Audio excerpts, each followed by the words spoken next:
गुरु जी शुक्राना गुरु जी, मेरी प्यारी संगत जी, गुरु जी का अनंतम अनंतम शुक्राना, लख लख बार शुक्राना।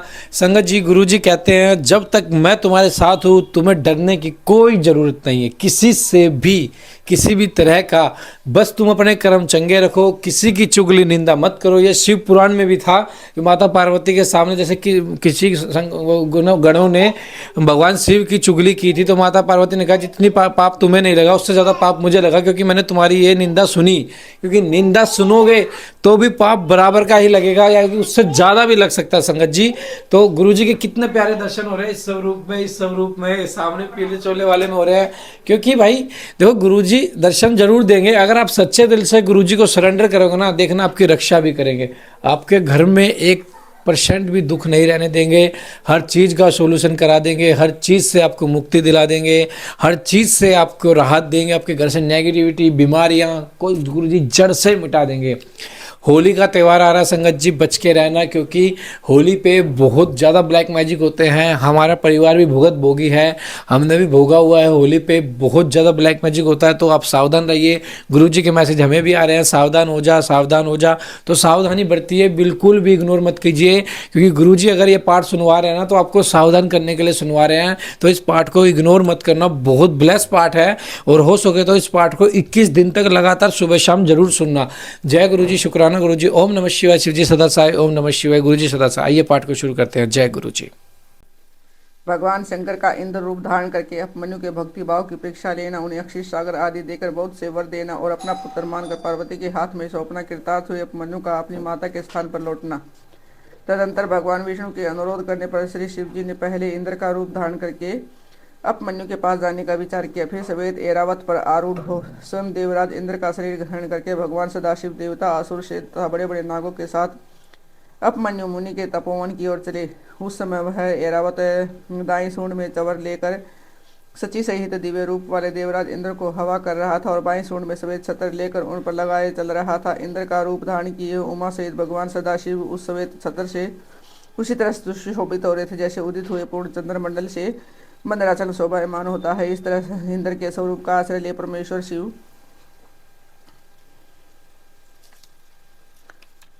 अपमन्यु के इस आश्रम पर अपने इस भक्त पर अनुग्रह करने के लिए आ पहुंचे। इंद्र रूपधारी परमेश्वर को शिव को आया देख मुनियों में श्रेष्ठ अपमन्यु मुनि ने मस्तक झुका प्रणाम किया और इस प्रकार कहा, देवेश्वर जगन्नाथ भगवान देव शिरोमणि, आप स्वयं यहाँ पधारे, इससे मेरा यह आश्रम पवित्र हो गया। इंद्र रूपधारी शिव बोले, उत्तम व्रत का पालन करने वाले धोमे के बड़े भैया मामुनि अपमन्यु, मैं तुम्हारी तपस्या से बहुत संतुष्ट हूँ। तुम वर मांगो, मैं तुम्हें संपूर्ण अभिष्ट वस्तुएं प्रदान करूंगा।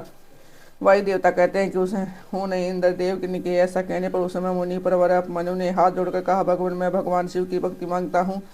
यह सुनकर इंद्र ने कहा कि क्या तुम मुझे नहीं जानते? मैं समस्त देवताओं का पालक और तीनों लोगों का अधिपति इंद्र हूँ। सब देवता मुझे नमस्कार करते हैं। मर्मश्रे मेरे भक्त हो जाओ, सदा मेरी ही पूजा करो, तुम्हारा कल्याण हो, मैं तुम्हें सब कुछ दूंगा। निर्गुण रुद्र को त्याग दो, उस निर्गुण रुद्र से तुम्हारा कौन सा कार्य सिद्ध होगा? जो देवताओं की पंक्ति से बाहर होकर पिशाच भाव को प्राप्त हो गया है। वायु देवता कहते हैं, सुनकर पंचाक्षर मंत्र का जाप करते हुए मुनि अपमन्यु इंद्र को अपने धर्म में विघ्न डालने के लिए आया हुआ जानकर बोले। अपमन्यु ने कहा कि यदि तो भगवान शिव की निंदा में तत्पर हो तथापि इसी प्रसंग में परमात्मा महादेव जी की निर्गुणता बताकर तुमने स्वयं ही उनका संपूर्ण महत्व स्पष्ट रूप से कह दिया। तुम नहीं जानते कि भगवान रुद्र संपूर्ण देवस्वरों के भी ईश्वर हैं, ब्रह्मा विष्णु और महेश के भी जनक हैं तथा प्रकृति से परे हैं। ब्रह्मवादी लोग इन्हीं को सत्य असत्य, व्यक्त अव्यक्त तथा नित्य एक और अधिक कहते हैं। अतः मैं उन्हीं से वर मांगता हूँ जो युक्तिवाद से परे तथा सांख्य और योग के सारभूत अर्थ का प्रदान करने वाले हैं। तत्वज्ञानी पुरुष उत्कृष्ट जानकर जिनकी उपासना करते हैं उन भगवान शिव से ही मैं वर मांगूंगा। और देवधाम दूध के लिए जो मेरी इच्छा है वह यो ही रह जाए, परंतु शिव शास्त्र के द्वारा तुम्हारा वध करके मैं अपने इस शरीर को त्याग दूंगा। वायु देवता कहते हैं कि ऐसा कर स्वयं मर जाने का निश्चय करके आप मन दूध की भी इच्छा छोड़कर इंद्र का वध करने के लिए उद्यत हो गए। उस समय अघोर हस्तर से अभिमंत्रित घोर बसम को लेकर मुनि ने इंद्र के उद्देश्य से छोड़ दिया और बड़े जोर से सिंहनाद किया। फिर शंभु के युगल चरणा बिंदु का चिंतन करते हुए अपने देह को दग्ध करने के लिए उद्यत हो गए और आग्नि धारणा धारण करके स्थित हुए। ब्राह्मण अपमन्यु जब इस प्रकार स्थित हुए तब भग देवता के नेत्र का नाश करने वाले भगवान शिव ने योगी अपमन्यु की इस धारणा को अपनी सौम्य दृष्टि से रोक दिया। उनके छोड़े हुए इस अघोर अगर वस्त्र को नंदीश्वर की आज्ञा से शिव वल्लभ नंदी ने बीच में ही पकड़ लिया। तत्पश्चात परमेश्वर भगवान शिव ने अपने बालेंदु शेखर रूप को धारण कर लिया। वह ब्राह्मण अपमन्यु को उसे दिखाया। इतना ही नहीं, उस प्रभु ने उस मुनि को सहस्त्र अक्षीर सागर, सुधा सागर और दधि आदि के सागर, दृत के समुद्र, फल संबंधी रस के समुद्र तथा भक्ष्य भोज्य पदार्थों के समुद्र का दर्शन करा और पोहा का पहाड़ खड़ा करके दिखा दिया। इसी तरह देवी पार्वती के साथ महादेव जी महावृक्ष पर आरूढ़ दिखाई दिए। वे अपने गणाध्यक्षों तथा त्रिशूल आदि दिव्य शस्त्रों से गिरे हुए थे। देवलोक में दुंदुभिया बजने लगी। आकाश से फूलों की वर्षा होने लगा था। विष्णु, ब्रह्मा और इंद्र आदि देवताओं से दसों दिशाएं आच्छादित हो गई। उस समय अपमन्यु आनंद सागर की लहरों से गिरे हुए थे। वे भक्ति विमर चित्त से पृथ्वी पर दंड की भांति पड़े हुए थे। इसी समय वहां मुस्कुराते हुए भगवान शिव ने यहाँ आओ कहकर उन्हें बुलाओ और उनका मस्तक सूंघकर उन्हें वर दे दिए। शिव बोले, वत्स तुम अपने भाई बंधुओं के साथ सदा इच्छा अनुसार भक्ष्य भोज्य पदार्थों का उपभोग करो। दुख से छूटकर सर्वदा सुखी रहो। तुम्हारे हृदय में मेरे प्रति भक्ति सदा बनी रहे। महाभाग अपमन्यु, ये पार्वती देवी तुम्हारी माता है। आज मैंने तुम्हें अपना पुत्र बना लिया है और तुम्हारे लिए क्षीर सागर प्रदान किया। केवल दूध का ही नहीं, मधु, दही, अन्न, घी, भात तथा फल आदि के रस का भी समुद्र तुम्हें दे दिया है। वे पुहों के पहाड़ तथा भक्ष्य भोज्य पदार्थों के सागर मैंने तुम्हें समर्पित किए हैं। मामुनि, यह सब ग्रहण करो। आज से मैं महादेव तुम्हारा पिता हूँ। जगदम्बा उमा तुम्हारी माता है। मैंने तुम्हें अमरत्व तथा गणपति का सनातन पद प्राप्त किया है। अब तुम्हारे मन में जो दूसरी अभिलाषाएं हों, उन सबको तुम बड़ी प्रसन्नता के साथ वर के रूप में मांगो। मैं संतुष्ट हूँ, इसलिए वह सब दूंगा। इस विषय में कोई अन्यथा विचार नहीं करना चाहिए। वायुदेव कहते हैं कि ऐसा कहकर महादेव जी ने उन्हें दोनों हाथों से पकड़कर हृदय से लगा लिया और मस्तक सूंघकर ये कहते हुए देवी की गोद में दे दिया कि तुम्हारा पुत्र हूँ। देवी ने कार्तिकेय की भांति प्रेम पूर्वक उन्हें मस्तक पर अपना कर कमल रखा और उन्हें विनाशी कुमार पद प्रदान किया। क्षीर सागर से विशाकार रूप धारण करके उनके हृदय में हाथ में अनस्वर पंडीभूत स्वादिष्ट दूध समर्पित किया। तत्पश्चात पार्वती देवी ने संतुष्ट चित हो उन्हें योग जनित ऐश्वर्य, सदा संतोष, अविनाशिनी ब्रह्म विद्या और उत्तम समृद्धि प्रदान की। तदंतर उनके तपोमय तेज को देखकर पश्चिमचेत हुए शंभु ने अपमन्यु को मुनि को पुण्य दिव्य वरदान किया। पाशुपत ज्ञान, तात्विक व्रत योग्यता, चिरकाल तक उसके प्रवचन की परम पटुता उन्हें प्रदान की। भगवान शिव और शिवा से दिव्य वर तथा नित्य कुमारता पाकर वे प्रमोदित हो उठे। इसके बाद प्रसन्नचित प्रणाम करके हाथ जोड़कर ब्राह्मण अपमन्यु ने देव महेश्वर से वर मांगा। अपमन्यु बोले, देवेश्वर प्रसन्न होइए, परमेश्वर प्रसन्न होइए, मुझे अपनी परम दिव्य तथा अव्यभिचारिणी भक्ति दीजिए। महादेव, जो भी अपने सगे संबंधी हैं उनमें मेरी सदा श्रद्धा बनी रहने का वर दीजिए। साथ ही अपना दासता वो उत्कृष्ट स्नेह नित्य सामीप्य प्रदान कीजिए। ऐसे कहकर प्रसन्नचित हुए द्विज श्रेष्ठ अपमुनि ने हर्ष से गदगद वाणी द्वारा महादेव जी का सत्वन किया। अपमन्यु बोले, देव महादेव के शरणागत वत्सल करुणा सिंधु शाम सदाशिव, आप सदा मुझ पर प्रसन्न होइए। वायुदेव कहते हैं कि उनके ऐसा कहने पर सबको वर देने वाले प्रसन्नात्मा महादेव ने मुनिवर अपमन्यु को इस प्रकार उत्तर दिया। शिव बोले, वत्स अपमन्यु, मैं तुम पर संतुष्ट, इसलिए मैंने तुम्हें सब कुछ दे दिया है। ब्रह्मर्षि से तुम मेरे सुदृढ़ भक्त हो, क्योंकि इस विषय में मैंने तुम्हारी परीक्षा ले ली है। तुम अजर अमर दुख रहित यशस्वी तेजस्वी और दिव्य ज्ञान से संपन्न हो। द्विज श्रेष्ठ, तुम्हारे बंधु बांधव कुल तथा गोत्र सदा अक्षर रहेंगे। मेरे प्रति तुम्हारी भक्ति सदा बनी रहेगी। विप्र, मैं तुम्हारे आश्रम में नित्य निवास करूंगा। तुम मेरे पास सानंद विचारोगे। ऐसा कहकर अपमन्यु को अभीष्ट वर दे करोड़ों सूर्यों के समान तेजस्वी भगवान महेश्वर वही अंतर ध्यान हो गए। उन श्रेष्ठ परमेश्वर से उत्तम वर पाकर अपमन्यु का हृदय प्रसन्नता से खिल उठा। उन्हें बहुत सुख मिला। वे अपनी जन्मदायिनी माता के स्थान पर चले गए। वायव्य संहिता उत्तराखंड। ऋषियों के पूछने पर वायुदेव का श्री कृष्ण और अपमन्यु से मिलन का प्रसंग सुनाना। श्री कृष्ण को अपमन्यु से ज्ञान का और भगवान शंकर से पुत्र का लाभ। सूत उवाच, नमः समस्त संसार चक्कर भ्रमण हेतु गौरी कुच तट द्विंदव कुंड कुमांकित वक्ष से। सूत जी कहते हैं, जो समस्त संसार चक्र के परिभ्रमण में कारण स्वरूप है तथा गौरी के युगल उरोजों में लगे हुए केसर से जिनका वक्ष अलंकित है, वह भगवान उमा वल्लभ शिव को नमस्कार है। अपमन्यु को भगवान शंकर के कृपा प्रसाद से प्राप्त होने का प्रसंग सुनकर मध्यान्ह काल में नित्य नियम के उद्देश्य से वायुदेव कथा बंद करके उठ गए। तब नैमिषराय निवासी अन्य ऋषि भी अब अमुक बात पूछनी है ऐसा निश्चय करके उठे और प्रतिदिन की भांति अपना तात्कालिक नित्य कर्म पूरा करके भगवान वायुदेव को आया देख फिर आकर उनके पास बैठ गए। नियम समाप्त होने पर जब आकाश जन्मा वायुदेव मुनियों की सभा में अपने लिए निश्चित उत्तम आसन पर विराजमान हो गए, सुखपूर्वक बैठ गए, तब वे लोक वंदित पवन देव परमेश्वर की श्री संपर विभूति का मन ही मन चिंतन करके इस प्रकार बोले, मैं उन सर्वज्ञ और अपराजित महादेव भगवान शंकर की शरण लेता हूँ, जिनकी विभूति इस समस्त चराचर जगत में फैली हुई है। उनकी शुभ वाणी को सुनकर वे निष्पाप ऋषि भगवान की विभूति का विस्तार पूर्वक वर्णन सुनने के लिए यह उत्तम वचन बोले। ऋषियों ने कहा कि भगवान, आपने महात्मा अपमन्यु का चरित्र सुनाया, जिनसे यह ज्ञात हुआ है कि उन्होंने केवल दूध के लिए तपस्या करके भी परमेश्वर शिव से सब कुछ पा लिया। हमने पहले से ही सुन रखा है कि अनायास ही महान कर्म करने वाले वसुदेव नंदन भगवान श्री कृष्ण किसी समय धौम्य के बड़े भाई अपमन्यु से मिले थे और उनकी प्रेरणा से पाशुपत व्रत का अनुष्ठान करके उन्होंने परम ज्ञान प्राप्त कर लिया था। अतः आप यह बताइए कि भगवान श्री कृष्ण ने परम उत्तम पाशुपत ज्ञान किस प्रकार प्राप्त किया। वायुदेव बोले, अपनी इच्छा से अवतीर्ण होने पर सनातन वासुदेव ने मानव शरीर की निंदा सी करते हुए लोक संग्रह के लिए शरीर की शुद्धि की थी। वे पुत्र प्राप्ति के निमित्त तब करने के लिए उन मान मुनि के आश्रम पर गए, जहाँ बहुत से मुनि अपमन्यु जी का दर्शन कर रहे थे। भगवान श्री कृष्ण ने भी वहां जाकर उनका दर्शन किया। उनके सारे अंग भस्म से उज्जवल दिखाई देते थे। पुत्र मस्तक त्रिपुंड से अंकित था। रुद्राक्ष की माला ही उनका आभूषण था। वे जटामंडल से मंडित थे। शास्त्रों से वेद की भांति वे अपने शिष्यभूत महर्षियों से गिरे हुए थे और शिव जी के ध्यान में तत्पर हो शांत भाव से बैठे थे। उन महातेजस्वी अपमन्यु का दर्शन करके श्री कृष्ण ने उन्हें नमस्कार किया। उस समय उनके संपूर्ण शरीर में रोमांच हो गया हुआ। श्री कृष्ण ने बड़े आदर के साथ मुनि की 3 बार परिक्रमा की, फिर अत्यंत प्रसन्नता के साथ मस्तक झुका, हाथ जोड़कर उनका सत्वन किया।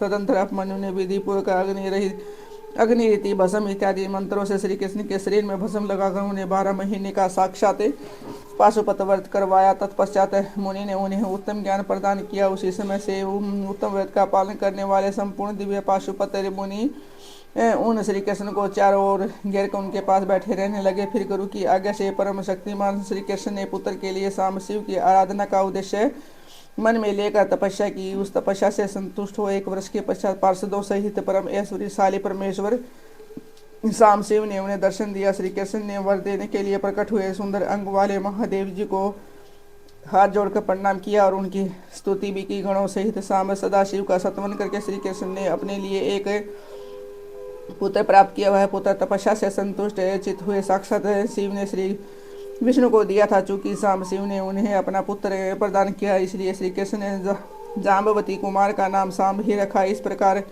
अमित पराक्रमी श्री कृष्ण को महर्षि अपमन्यु से ज्ञान लाभ और भगवान शंकर से पुत्र लाभ हुआ। इस प्रकार यह शाम सब प्रसंग मैंने पूरा कह सुनाया। जो प्रतिदिन से कहता सुनता या सुनाता है, वह भगवान विष्णु का ज्ञान पाकर उन्हीं के साथ आनंदित होता है। अपमन्यु द्वारा श्री कृष्ण को पाशुपत ज्ञान का उपदेश। ऋषियों ने पूछा, पाशुपत ज्ञान क्या है? भगवान शिव पशुपति कैसे हैं? और अनायास ही महान कर्म करने वाले भगवान श्री कृष्ण ने अपमन्यु से किस प्रकार प्रसन्न किया था?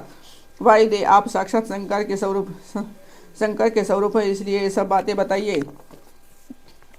तीनों लोकों में आपके समान कोई दूसरा वक्ता इन बातों को बताने में समर्थ नहीं है। सूर्य जी कहते हैं कि उन महर्षियों की यह बात सुनकर वायुदेव ने भगवान शंकर का स्मरण करके इस प्रकार उत्तर देना आरंभ किया। वायुदेव बोले, महर्षियों, पूर्व काल में श्री कृष्ण रूपधारी भगवान विष्णु ने अपने आसन पर बैठे हुए महर्षि अपमन्यु से उन्हें प्रणाम करके न्यायपूर्वक जो प्रश्न किया। श्री कृष्ण ने कहा कि भगवान महादेव जी ने देवी पार्वती को जिस दिव्य पाशुपत ज्ञान तथा अपनी संपूर्ण विभूति का उपदेश दिया था, मैं उसी को सुनना चाहता हूँ। महादेव जी पशुपति कैसे हुए? पशु कौन कहलाते हैं और वे पशु किन पासों से बंधे जाते हैं? फिर किस प्रकार उनसे मुक्त होते हैं?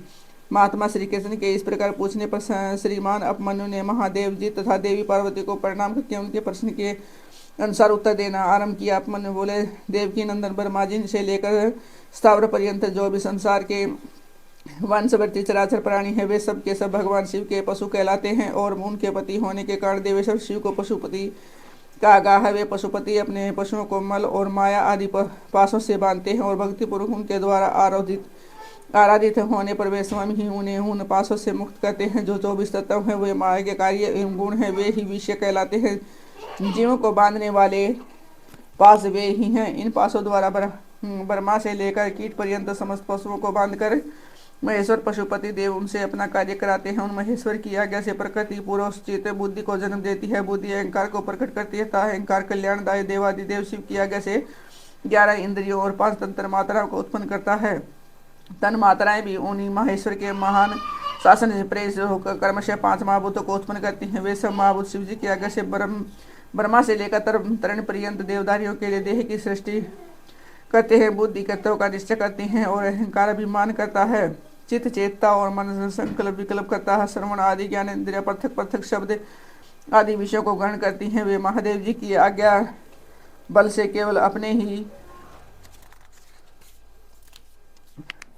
विषयों को ग्रहण करती हैं। वाक आदि कर्मेंद्रिया कहलाती हैं और शिव की इच्छा से अपने लिए नियत अन्य कर्म ही करती हैं, दूसरा कुछ नहीं है। शब्द आदि जाने जाते हैं और बोलना आदि कर्म किए जाते हैं। इन सब के लिए भगवान शंकर की गुरुतर आज्ञा का उल्लंघन करना असंभव है। परमेश्वर शिव के शासन से ही आकाश सर्वव्यापी होकर समस्त प्राणियों को अवकाश प्रदान करता है। वायु तथा प्राण आदि नाम भेदों द्वारा बाहर भीतर के संपूर्ण जगत को धारण करता है। अग्नि तथा देवताओं के लिए हव्य और कव्य भोजी, पितरों के लिए कव्य पहुंचाता है। साथ ही मनुष्यों के लिए पाक आदि का भी कार्य करता है। जल सबको जीवन देता है और पृथ्वी संपूर्ण जगत को सदा धारण किए रहती है। शिव की आज्ञा संपूर्ण देवताओं के लिए अलंघनीय है। उसी से प्रेरित होकर देवराज इंद्र देवताओं का पालन, दैत्यों का दमन और तीनों लोकों का संरक्षण करते हैं। वरुण देव सदा जल तत्व के पालन और संरक्षण का कार्य संभालते हैं। साथ ही दंडनीय प्राणियों को अपने पशुओं द्वारा बांध लेते हैं।